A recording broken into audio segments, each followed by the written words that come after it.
Filosofía del anarquismo. Carlos Malato. Capítulo 13. Partes primera. Desenvolvimiento de la humanidad. En el presente están los gérmenes del porvenir.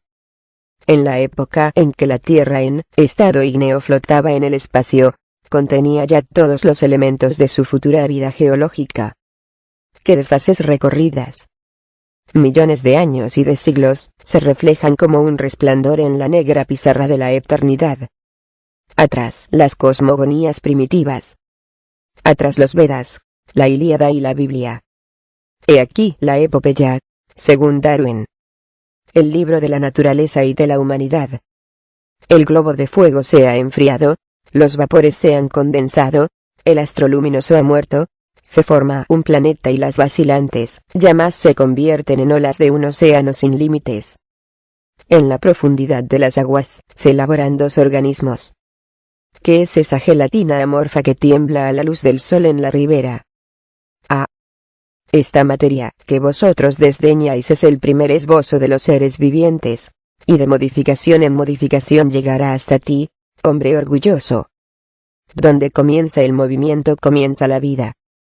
De sucesivas combinaciones de la materia increada, surgieron poco a poco vegetales, zoófitos, peces, reptiles, pájaros, mamíferos. La cadena de los seres se ramifica, se extiende y se perfecciona. Humildes líquenes de los primeros tiempos, vosotros sois los padres de espléndidos helechos, de las palmeras de la edad de la hulla y de nuestros robles y nuestros abetos. Pterodáctilos, antepasados de nuestros murciélagos. Ictiosauros, venerables padres de nuestros cocodrilos. Mono, precursor del hombre.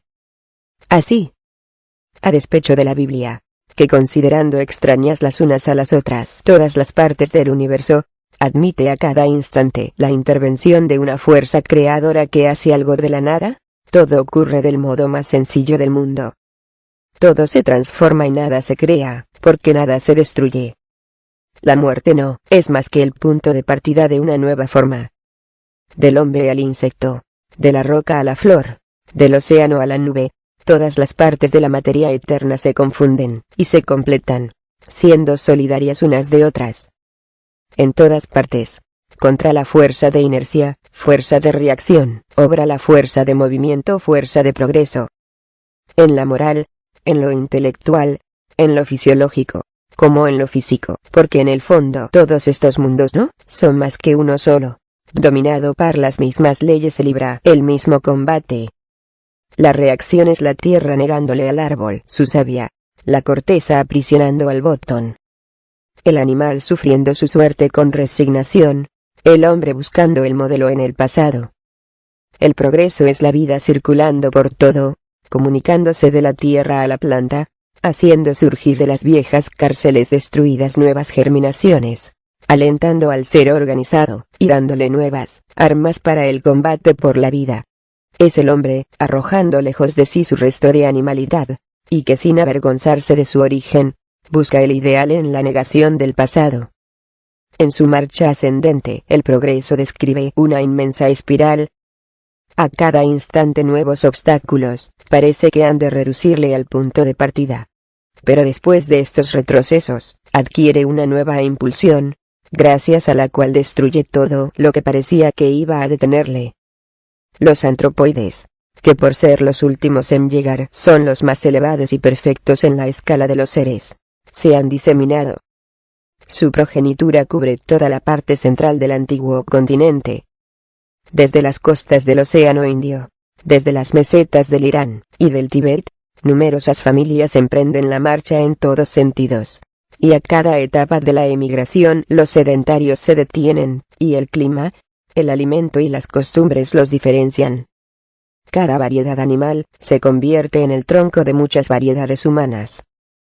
Al alejarse de las selvas, los cuadrumanos se han convertido poco a poco en bimanos. Su torso se va irguiendo, y caminan semi-encorvados con las rodillas dobladas. Como las noches son frías en el valle, se abrigan bajo montones de ramas, esbozo de la cabaña humana. Los víveres son muy raros en el monte, y los montañeses hácense industriosos cazadores carnívoros y caníbales. La India, esta tierra antigua entre todas, ha conservado el recuerdo del parentesco homosimio. En sus poblaciones, y en sus templos, los monos son acogidos como hermanos, y venerados como antepasados. El poema más grande de la India, el Ramayana, consagra en el abrazo de Rama y del mono Hanuman, el universal lazo de todos los seres vivientes. Con el lenguaje articulado, comenzó a elaborarse la humanidad.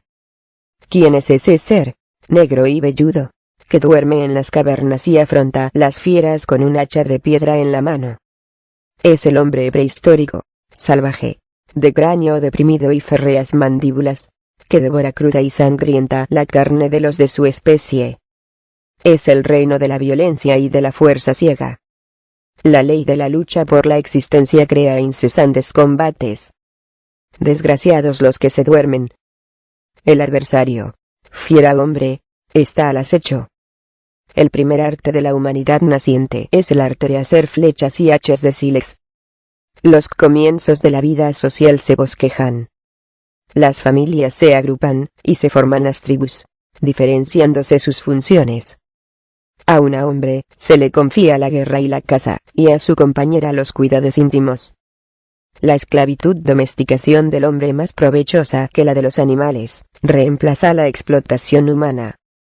Con la mano de obra de la esclavitud, la cultura recibe un impulso, el comercio se propaga. La bestia humana de la edad paleolítica ha desaparecido. Artistas ignorados graban sobre los instrumentos de cuerno la imagen de los mamuts y de los rengíferos. Las costumbres se han trocado en leyes, y las leyes consagran en todas partes el imperio de la fuerza. La mujer será la propiedad de su marido, porque es más débil que él. La misma disposición subsiste entre los salvajes australianos, y en el derecho romano, que rige todavía. La mayor parte de las leyes son la consagración de antiguas costumbres. Las costumbres del pasado no pueden convenir a lo futuro. Luego sobran las leyes. La misma sociedad interior que nos lega leyes, se crea y nos crea una región. Ignorando la física, como todas las cosas, inventó un dios. Los astutos, los poetas, que hacen hablar a este dios, se apoderaron de para crear su dominación. De aquí el origen de las castas. La primera idea metafísica fue la destrucción de la igualdad humana. Esto es tan cierto, que todos los grandes movimientos sociales, dando resultados emancipadores, se materializan cada vez más. El budismo y el cristianismo, populares en su origen, se esterilizan al contacto de los teólogos. El islamismo, mezclando a las elucubraciones religiosas un materialismo sensual, subleva el antiguo mundo y combate al cristianismo. Más atrevido que Wycliffe, Juan Usisisca, el jefe de campesinos Munzer, proclama la igualdad y el comunismo. Completada por él, la reforma es la revolución de los cerebros contra el dogma, y de los pobres siervos contra los ricos obispos. La revolución inglesa es la última en la que la idea religiosa juega un papel importante. La del 89 es un movimiento puramente político, realizado por la sociedad civil, obrando por propia cuenta. Hoy, más que nunca, las nubes de la metafísica se disipan. La revolución social será la de los estómagos vacíos contra los estómagos hartos. Desde su nacimiento, la humanidad está en rebeldía contra sí misma, y esta rebeldía perpetua es el factor más importante del progreso, costosamente conquistado, pero progreso al fin. Las sublevaciones, las guerras, fusionan los pueblos, y rompen las barreras detrás de las cuales se atrincheran las antiguas razas. Puestos violentamente en contacto arias, turonianos, semitas, camitas y negros, se mezclan y confunden en el gran torbellino de la humanidad. Después del choque brutal, se restablece la calma poco a poco. Las fuerzas tienden a equilibrarse hasta que sobreviene una nueva fuerza y cambia el orden de cosas. En el Asia, hormiguero de pueblos y cuna de las religiones y castas, nacen razas superpuestas. Sudras y Vaisyas, descendientes de los vencidos, vosotros trabajaréis para sostener en su soberbia abundancia a los brahmans y a los kshatriyas. Los déspotas divinizados han conquistado a vuestros ascendientes. Sufrid el yugo en espera de que en los siglos de los siglos el demócrata Buda intente emancipar a vuestros descendientes. Pero mientras los indios adoran tantos dioses como tiranos tuvieron, los persas veneran el sol y los chinos sus dragones. Mientras los pastores de Caldea y de Egipto fundan la astronomía, los fenicios desafían los mares para procurarse no ya armas de piedra, sino metales, y los conquistadores de Nínive y Asur instalan sobre espantosos holocaustos su omnipotencia. Mientras hordas de bárbaros aúllan a las puertas del mundo nuevo, un pueblo diviniza la naturaleza. Intépidos y sonrientes como las olas de este Mediterráneo en cuyas orillas se asientan, los griegos, raza vivificada por elementos extranjeros, escapan a la atmósfera de servidumbre que se respira por todas partes. En lugar de las enormes divinidades monolíticas que entristecen y abruman, colocan árboles, arroyuelos, flores. Eleo 5. Dioses que, por una aberración común a toda la antigüedad, se crean entonces, tienen al menos forma humana, y la vista fatigada de contemplar los bloques asirios. Las monstruosas trinidades indias dotadas apóstrofe de miles de brazos y de cabezas, reposan sobre la Venus de Milo, y el Apolo de Praxaeles. En una época en que todo era barbarie o monocracia, los griegos lanzaron una palabra que les dio el primer lugar entre los pueblos de la antigüedad: libertad. En la práctica, fueron mercaderes astutos y rapaces, más celosos de su independencia que respetuosos de la de sus vecinos, sosteniendo por otra parte cuidadosamente la plaga que les legaron sus antepasados de la edad prehistórica: la esclavitud. Pero favorecieron la expansión del pensamiento, vivificaron el arte popularizándolo, y, al contrario de los latinos centralizadores, se inspiraron frecuentemente en esta idea que, mejor comprendida, será la divisa del porvenir: autonomía, federación. Finalmente, muchos de los filósofos entrevieron bajo una dos puntas forma poco seductora, es verdad, la solidaridad de los intereses humanos. El comunismo. El comunismo se bosqueja, sobre todo, entre los bárbaros del norte. El Mark germánico y el clan céltico son la forma rudimentaria de la asociación que hoy observamos en el Mir ruso. Agrupación de familias emparentadas, poseedoras mancomunalmente de tierras baldías, campos, pantanos, prados que se reparten periódicamente entre ellas las tierras cultivables. La propiedad no es acaparada por un solo dueño, como ocurre entre los patriarcas semitas y los cabezas de familia latinos. Es accesible a todos. Nada de desgraciados reducidos a la desesperación por acreedores despiadados como en Roma. La buena o mala fortuna lo será para todos. Si la cosecha es abundante, se distribuye entre todos. Si una inundación destruye los campos, todos juntos, familias, clases, tribus, emprenden la marcha hacia las fértiles regiones del mediodía. Sin embargo, la conquista romana pone en comunicación todas las razas. La fusión de tantos elementos diversos se prepara, pero seguramente dará un terrible golpe al viejo mundo. El arte griego y el lujo asiático ha muerto la sencillez primitiva de los latinos. La sordidez de los mercaderes cartagineses se ha comunicado a los hijos de Rómulo. Pero llega el verdadero enemigo, más peligroso, por cuantos introduce silenciosa e inadvertidamente. Recogiendo todos los espíritus en rebelión, todas las aspiraciones confusas, todas las amarguras filosóficas, el cristianismo pasa de Oriente a Europa. Pertenece a la fuerte raza judía que realizó la centralización de los dioses en uno solo, y que debía 18 siglos más tarde realizar la de los capitales, y abatir el poderío de Roma, esta centralizadora política por excelencia. Predicadores nazarenos y discípulos de Platón se coaligan contra las antiguas divinidades. En 2 siglos, el cristianismo se ha infiltrado en África, en Grecia, en Italia, y echa raíces en la Galia. El inmenso pueblo de esclavos que había buscado en vano su emancipación en las revueltas, en Italia con Espartaco, en Sicilia con Eunos y Atenio, experimenta una sacudida. ¿Qué les importa a estos las sutilezas teológicas? Los predicadores del Evangelio les gritan: igualdad. Pues libertad. Y los campesinos galos se sublevan con Eliano y Amanao. Rero, ¿qué quiere decir esto? Otros cristianos marchan contra ellos con César, Maximino, Mauricio, Víctor, Cándido, Exúpero, y todos los de la legión tebaica, están allí para combatirlos. Oh, sí. Los grandes jefes del cristianismo se han arrodillado ante el César, asegurándole que no querían comprometer su autoridad. Su reinado no es de este mundo.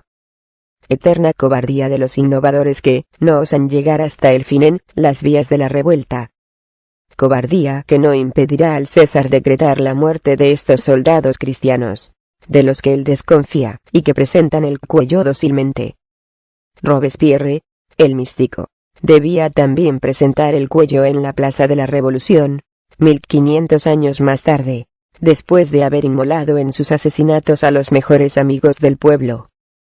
El cristianismo ha lanzado ya su grito asolador. Resignación, su grito fúnebre que repercutirá en la noche de la Edad Media, y humillará a los desheredados, hasta que otra voz, la de la conciencia humana, les grite: revolución. Traicionando la esperanza de las masas oprimidas, se alía con los césares, perseguidores de la víspera, humillándose ante los bárbaros, los dominadores del mañana. Este encuentro del cristianismo y los bárbaros fue uno de los más grandes acontecimientos históricos. Sin el cristianismo, los bárbaros hubieran encontrado el imperio romano más fuerte, más apto para defenderse. Sin los bárbaros, el cristianismo, diversamente interpretado por los filósofos, ya sofisticado por una multitud de doctores y obispos, hubiera peligrado o vegetado modestamente hasta el día en que se hubiera verificado su fusión con el paganismo. Pero he aquí que todo un mundo de salvajes, ignorantes y crédulos se precipita sobre Europa, y a medida que el peligro se aproxima, los césares bajan la voz. Los obispos cristianos hacen un doble juego, comprendiendo que entre las dos partes, romanos y bárbaros, su papel será el de árbitros, es decir, el de amos. Y helos aquí celosos defensores del imperio con los emperadores y celosos conversores con los bárbaros. Llegaron al cumplimiento de sus fines. Eliminaron al César, entronizando al imbécil Constantino en Bizancio, y se instalaron sólidamente en Roma. Después se entregaron a dividir políticamente a los bárbaros y después de dividirlos, los anularon y fundaron su reino temporal dominador de todos nosotros. Los dos movimientos más grandes de la antigüedad, el budismo y el cristianismo, comenzaron por medio de la rebelión, se continuaron por medio de la filosofía, y terminaron en autocracia. Pero menos humanos que los sacerdotes asiáticos, los pontífices romanos, hicieron pesar sobre Europa la más detestable de las tiranías, la de las conciencias. En medio de todos estos acontecimientos, la esclavitud no se había modificado más que insensiblemente. Viviendo entre sus amos degenerados, y las hordas salvajes, los esclavos, que representaban el número, hubiesen podido, con un poco de vigor, aplastar completamente a los primeros, y detener a los segundos, o al menos tratar con ellos. Momento solemne en la historia, y que parece reproducirse ahora, en que entre el viejo mundo latino, y el mundo germánico, dispuestos a exterminarse, se levanta el socialismo internacional. Pero la esclavitud había enervado a esta muchedumbre, y más que la esclavitud, el cristianismo, hablándola sin cesar de sumisión y de humildad, había roto en ella todo resorte. Sufría sin resistencia el yugo de sus conquistadores. En las tinieblas de la Edad Media, se realizó una horrible fusión de la barbarie gótica y la podredumbre romana, y sobre toda esta noche extendió su imperio la Iglesia. Desde el Océano Índico al Océano Atlántico, la gran raza ariana, iniciadora del progreso humano, gime bajo el dominio del sacerdote. ¿Dónde, pues, se ha refugiado la vida? Puede ser que en este misterioso continente entrevisto por Platón bajo el nombre de Atlántida, que los irlandeses descubrieron el siglo X, para abandonarla muy pronto, y que Colón dio a conocer en 1492. América. Menos bárbaros que los hombres del viejo mundo, los pieles rojas viven libres por tribus, se federan y no adoran más que a la naturaleza. Razas inteligentes y fuertes se establecen en México y en el Perú, fundan poblaciones y hacen florecer la civilización, una civilización que no es mercantil y que cuesta muy poca sangre. Aztecas, mayas, incas, hartaos de vivir en plena libertad. Los días de luto no están muy lejos. El viejo mundo se conmueve. El cristianismo sufre los ataques de Mahoma, que ha emprendido la fusión de las creencias. Sus discípulos se apoderan de Arabia, Persia, Asia Menor, parte de la India y de la China, todo el norte del África y pasan a Europa. Las dos religiones se ven frente a frente, y mientras que del oriente llegan siempre fanáticos, del norte descienden siempre bárbaros. Oprimidos por los curas, por los conquistadores de todas las razas, los siervos, esclavos del campo, se revuelven al fin en Francia, en Germania, en Flandes. Arden los castillos. Los habitantes de las ciudades imitan el ejemplo, y proclaman la comuna. ¿Será esto la liberación? No. Porque para que la revolución sea fecunda debe ser consciente, y la fe ha matado toda la inteligencia. Que de esfuerzos y de sangre hacen falta aún para arrancar a los tiranos un reconocimiento platónico de los derechos del ser humano. Combatida por los pastoreaux, los yag, los burgueses y los montañeses suizos, la feudalidad siempre conserva bien afiladas las uñas y los dientes. En Lyon, en Londres, en Roma, en pleno corazón del catolicismo, hasta fines del siglo CI, se vende a los hombres bajo la benévola mirada de los jefes de la Iglesia, que más que nunca predican sumisión y resignación. Pero pronto la esclavitud no bastará. La carne humana se ha de asar sobre la leña. Fin del capítulo 13. Partes primera.